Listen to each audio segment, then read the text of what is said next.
എന്താ ചെയ്യുക? കാളസർപ്പ ദംശനമാ, രക്ഷയില്ല. അയ്യോ, അവിടെ നിന്നും കൂടി എന്നെ ഉപേക്ഷിക്കരുത്. ആറ്റുനൂറ്റുണ്ടായ അരുമ സന്തതിയാണിത്. ഇവനെ രക്ഷിക്കുവാൻ സാധിച്ചില്ലെങ്കിൽ ആ പാമ്പിനെ വിട്ട് എന്നെ കൂടി കടുപ്പിക്കൂ. മനുഷ്യനെ കൊണ്ടാവുന്നല്ലേ സാധിക്കൂ. ഈ കുട്ടിയെ അയച്ച് അത്രേ വിളിച്ചിട്ടുള്ളൂ. അലംഘനീയ കമലാസൻ ആജ്ഞ. ഈ കുട്ടിയെ ഞാൻ ഒന്ന് പരിശോധിക്കുന്നതിന് വിരോധമുണ്ട്. നമുക്കെന്താ വിരോധം? ആര് പരിശോധിച്ചാലും ഈ കുട്ടിയുടെ ജീവൻ വീണ്ടെടുക്കാൻ സാധ്യമല്ല. നിശ്ചയം. കർത്താവിന്റെ കനിവുണ്ടെങ്കിൽ ഏത് ജീവനും വീണ്ടും.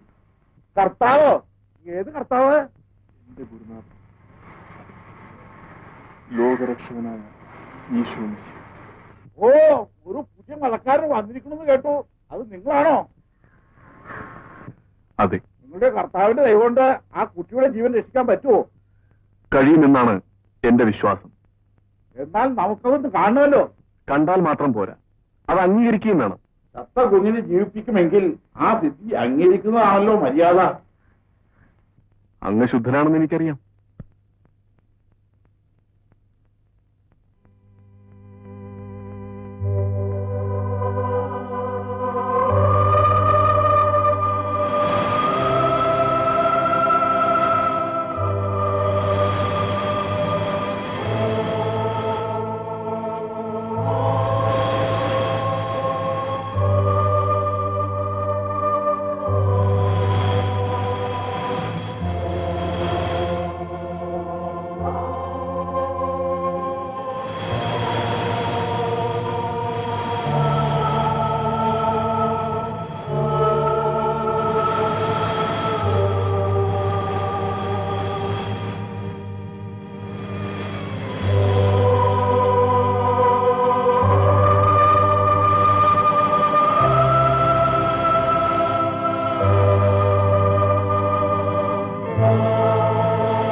അവിടുത്തെ അനുഗ്രഹത്തിന് നാം പ്രാർത്ഥിക്കുന്നു.